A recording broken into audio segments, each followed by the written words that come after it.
Wala, mukhang timing sila ngayon dito.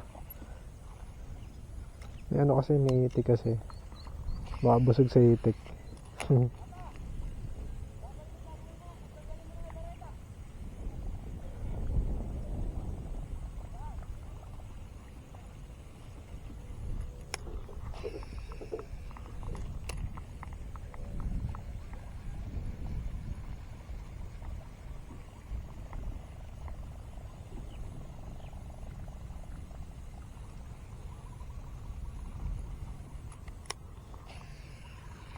Daing dalagyan sa loob. Ay, wala ako napigtas. Ayun na.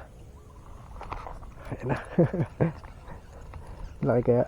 Sakto lang, good size. Diba, naasar siya eh.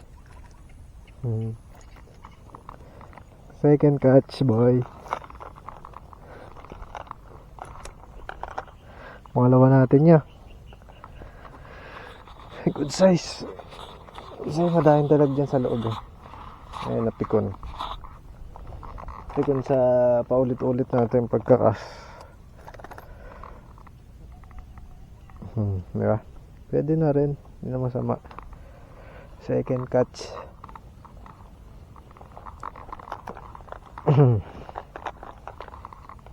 Kapikon siya eh. Kulit eka siguro nun ah. Kanina pa yun ah. Balik-balik. May lip grip nga pala to.